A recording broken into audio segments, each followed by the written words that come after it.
My guest today is the UK's most successful female recording artist ever. I've come to a remote corner of North Wales to meet Annie Lennox. Now, she's never fitted the pop star stereotype. She's always shunned the celebrity circuit, but she has consistently used her fame to get things done for causes that she believes in. And is that a trade-off which works?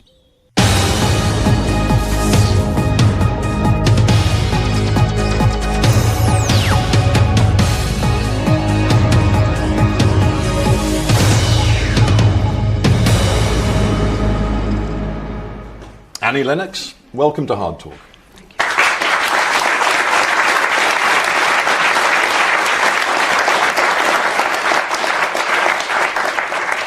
Now, a few years back, one of the music channels in the United States voted you, and I'm quoting, the greatest white soul singer alive. And I want to start by tracing back the roots of your music. Where was your soul forged? Ooh, well, I'm Scottish, obviously, and I think that has influenced me tremendously in the sense that my father was a bagpipe player, and I used to listen to him practicing. And there's a form of music in the pipe tradition called pibroch, and it's what the pipers used to play as a lament after the battle. And I think it's very, very similar to deep blues. It's about pain, it's about expression of grief. And I kind of tuned into that. That's an extraordinary connection, because you're from Aberdeen, the granite city. Some would say a grey city with those lowering skies and, you know, frankly, pretty cold and wet a lot of the time. And yet, you had that association, you feel, in your soul with the deep south of the United States? Well, it's interesting, isn't it? Because I think that soul is colourless. It's free of our skin colour. Soul is something intangible that we can all connect with. And music is a vehicle through which one expresses those deeper, more invisible aspects of oneself. So, yes, I think that music transcends all those kind of boundaries of race or culture or creed. You know? And your father, as well as playing the bagpipes, I mean, he was a shipyard worker. He was, and it wasn't a life that materially was particularly well off. Did your parents really push your music? In the sense that they saw that I had a musical capacity, because, you know, I used to be able to pick tunes out on a little toy piano when I was about 3. Really? And so, and sing a lot. I always sang, and my family sang as well. And so they did encourage that, absolutely, but it was curtailed because we didn't have a lot of money, and I would have loved to have had dance classes, and I would have loved to have done a lot more. And when you sang, did singing from an early age, did it sort of transport you? Did it take you to a different place? It does. It does. I want to get to your pop music, because you did go yes. and you studied music to a certain extent, but clearly what took over was your ability to deliver incredibly catchy pop tunes, memorable tunes, and to sing in a very haunting way. But it seems to me there's a duality about the music we associate with you. I mean, the music is, you know, you want to dance, you want to sing it, but at the same time, if you think about some of the lyrics you're singing, they're very bleak. Yes, that's right. It's odd in a way that you put those two different things together. Well, it was fairly deliberate on my part. It was quite conscious, because I think that music is this incredible vehicle for expression, and any artistic person is usually at odds with themselves. So part of my development was trying to find out, who am I, what am I doing here, what do I really think, what do I really feel, where do I belong, all of these issues. And through writing and performing music and recording music, I found a particular vehicle. And it's very simple. I mean, music can be anything you want it to be. It can be the sublime to the ridiculous, to the most painful, to the sweetest, softest lullaby. I mean, it can be a whole variant of things. And I found that a tremendous amount of solace and power, and yeah. What you're saying is fascinating, because yes, music can be so many different things, and it can have so many different tones, and yet you entered a business, the pop business, which wants to package. Oh, it wants to does. Create commodities, and it wanted to, in a sense, create a commodity of Annie Lennox. Well, of course. I mean, how did you cope with that? A lot of fisticuffs. but fisticuffs. On HardTalk, you know, I've never had a guest actually. Yeah, well, but you've never had me on HardTalk. Well, that's true. But I suppose what I'm getting at is for all the toughness that I sense inside you, did you feel in control of what you were doing, really? Well, it's actually, sometimes it's fisticuffs and sometimes it's just trying to take the reins. And sometimes it wasn't just because somebody was trying to manipulate you. Sometimes they were just plain incompetent. So, it went from one thing to another. And if you're an artist, you want your expression to be authentic and absolutely, as much as you possibly can, to be as true to how you envisage it to be. When you're working, on the one hand, a young aspiring musician. And a woman. And I want to talk a little bit about that too. Later, yeah, all right. Lots to talk about with that. But what I mean to say is, as a young aspiring musician, the one thing that you wanted, and probably still would like to have these days, was a record deal. Mm. So, we're odd bedfellows, the corporate world. Well, it wasn't the corporate world back in the day. Mm. It was the music industry. That's a different thing. And, I did feel very much at odds with those corporate bedfellows eventually. And one tries to do one's thing with the facility of the advance that they will give you, that you will have to repay, and lots of it will be sliced off, and a little portion of it might come to you, and you'll be saying, thank you so much, I'm only really in it for the music. Well, I don't want to complicate matters too much, but let's talk about the woman thing too, because, you very striking woman in music. And part of the deal, seems to me often in pop music, is that you are sold with sexiness as part of the agenda in the pop music business. You always were determined to have your own style. Some called it androgynous. It was the boyish haircut. It was the suits. Was that your effort to say, I'm not playing that game? Yes, absolutely. Did it work? It was also a statement, because. Think about the punk ethos and the punk era. When you had nothing, you could take a plastic bag and wear it and spike your hair up and say, I exist, I am an entity, and I don't have to go with this flow, I can go against the grain, I can be my own self. I suppose subliminally I was saying, I'm with a man, this is my counterpart, me and Dave Stewart, and he's a man, I'm a woman, but we're together in this, and I'm as strong as him, and I'll wear a suit, damn it, and I won't be defined by my gender. Yeah. Yeah. And the maybe extra twist of complication is that you and Dave Stewart had been in a relationship, and obviously during Eurythmics you weren't, but people always wondered about that, who was in control. People always do, don't they? They certainly do. And people like me in chairs like this, particularly. So there we are, wondering, and we're still wondering. Quickly get to the prurient interest bit as fast as possible. Let's get it over with. Well, prurient, maybe.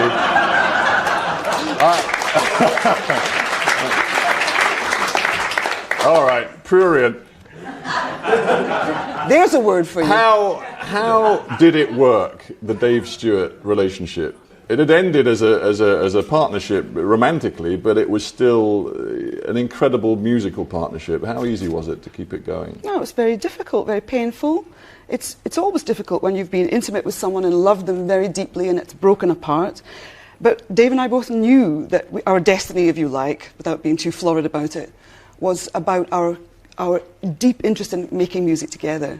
And we'd been through such a lot, and we weren't just going to abandon each other because our romantic lives didn't work. So it was tough. Yeah, and what do you think, folks? Well, you struck a nerve with me when you talk about prurience, because interviews like this can get prurient, and I'm going to ask you something now which is very personal, and you feel free to tell me to stop if you want. But we've been talking about the difficulties of making your own way in the business and of being a woman in the music business. It did get even more intense for you because you established a new relationship with an Israeli film producer, and in 1988, at the absolute height of your musical success, you became pregnant and you lost a baby. And I'm just wondering how in this goldfish bowl of high profile sort of celebrity industry, how you coped with that. Well, how does one cope with a very deep, tragic personal loss in a goldfish bowl is a very good question, not only for me, but for a lot of other people who have to face this whole industry of celebrity, which is cannibalistic and constantly there. I withdrew, ostensibly, for quite some time, and coped in my own way. But I guess what happens when you have something very strong an experience like that is that you eventually either break completely or you turn it into something positive. And for me, that was a life-changing experience because it made me realize that actually we are all on that very fine tightrope. We're all human, you know, all of us. And also that I suddenly realized, wow, this has happened to me, but there are millions of other women that this is happening to on a daily basis. Not only that they're experiencing the death of a baby, but that children may perhaps lose their mothers or their fathers, or death, you know, death. It's all around us. That is our human condition. Did you know, going through that you would not break? Did you always have that strength, that feeling that, you know, I will get through this, or was it not as clear to you as that? No, I think at times you touch the bottom, don't you? You can touch the bottom. And when you touch the bottom, you say, that's the bottom, and I don't think I want to stay here.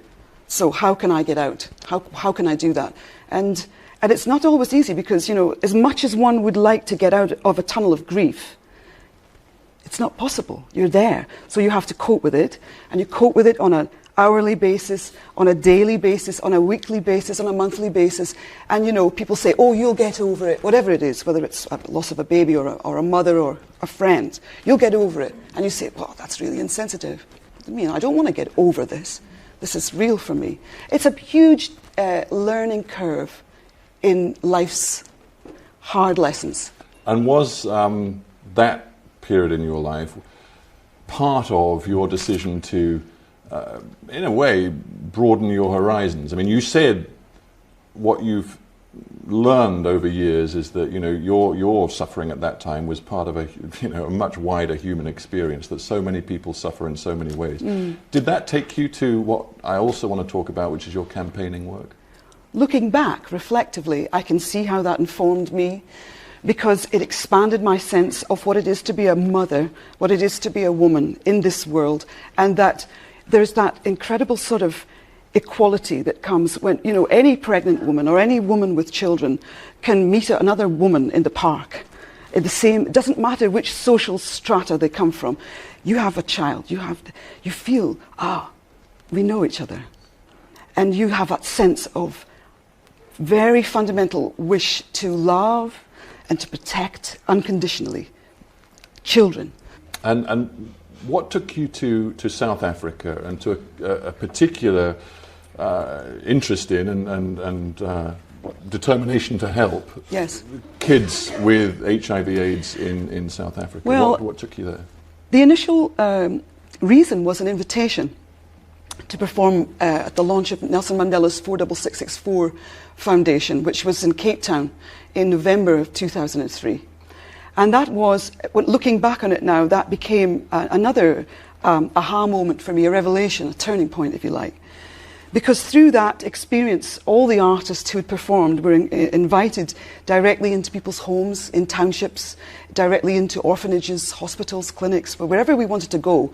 When you go to places where you have chronic poverty, you know, as a tourist, you're not likely to go into the township and say, hello, I'm a tourist, I'd like to see what the AIDS pandemic looks like.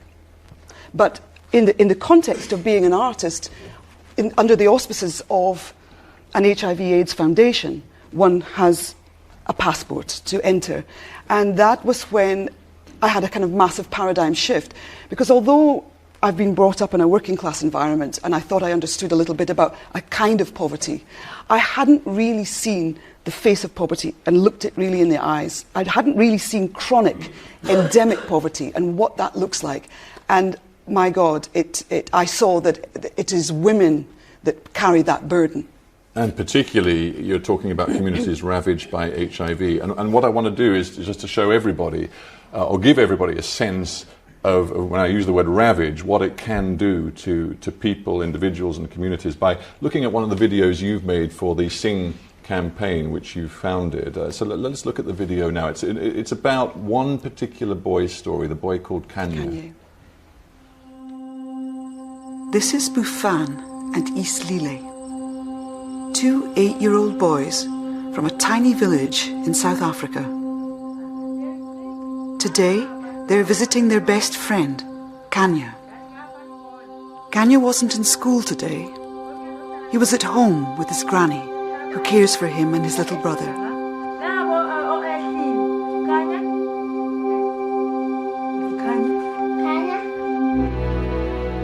Until just a few months ago, Kanya looked like any other little 8-year-old boy. Then he got tuberculosis, and it has now reached his brain, leaving him like this. Now he can't walk or even talk. He can only feel.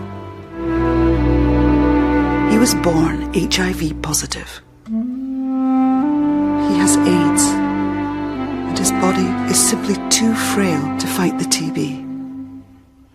Through the pain, the honest question. If Kanya's HIV had been diagnosed sooner, he would most likely be alive today. It's an extraordinarily powerful film. What do you want people to do with it, when they watch it? I want them to understand that there are millions of children like Kanya who are born with HIV that don't have access to medication, that don't have access to treatment, that don't have access to good nutrition or a future. And I'd like that to be different. The journalist in me immediately sort of has questions for you, questions about the complexity of the HIV/AIDS story in South Africa, the difficulty maybe of being a famous white woman going to a country where one can argue, and people have, that over years the South African ANC-led government has failed to pursue the most sensible, effective strategies to fight HIV/AIDS. Do you feel that you can enter that debate as a white woman? Can you make noise about what you might see as the failings of a black government? Absolutely. I don't see why the colour of my skin should make any difference whatsoever. But it might to some South Africans. Yes, it might, absolutely, but that doesn't stop me. And in fact, my gender is colourless as far as I'm concerned. And women of my, people of my gender don't necessarily have a voice. And I have a voice, and I want to use it. And I suppose the other thing that we've gotten used to is the degree to which, there are famous people who, and I'm going to sound cynical now, but some of whom helicopter in, they make the right noises, and they garner some publicity. And, one shouldn't doubt that their heart's in the right place, but, the commitment perhaps isn't particularly deep or long term. Are you different? Yes. And where does this go next for you? When I took part in the Make Poverty History campaign back in 2005, what I understood was, if you're going to stand there and spout off about this issue, you better be committed and be there for the long term, because I don't actually believe that in the long term poverty will ever be made history. But what you can do is contribute. I've done many things in my life, and I've had all the benefits of the education system here and the national health, and I've come from very little to having so much, as well as the platform that I have, and I intend to use it. That's what I'm doing. I'm committed to it. And I understand your question about celebrity, and I completely share it. I'm also very cynical about those who helicopter in. Of course. But you know what the double cynicism is? That the media will not come to an event for an NGO, let's say, unless they've got the celeb. And I find that really ironic. It's pathetic. And you say you do it your own way and you do it from the heart, and goodness knows I don't doubt that for a second. But you can't isolate yourself from the politics around you. That's right. And whether it be That's right. in South Africa, your decision to suggest that Pope Benedict XVI is wrong to send a message to people which says that still condoms are wrong, or whether it's in another different context where you chose to join a humanitarian rally in support of the people of Gaza, a different different situation, but one that is politically highly charged and led to you receiving an awful lot of criticism. I mean, these are decisions you take which have a political element. Of course. I'm not naive enough to think that they don't. I know that it's contextual.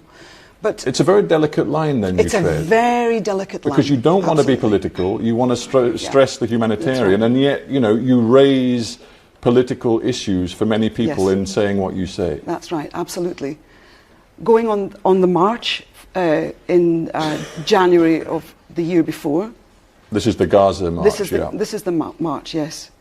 Knowing that there were over 1 million people in that contained space, knowing that they were just about to be pounded from the air, from the land and from sea, and knowing that half of those people were children and young people and women, or mothers of children, I didn't think that that was a particularly helpful long-term solution to peace.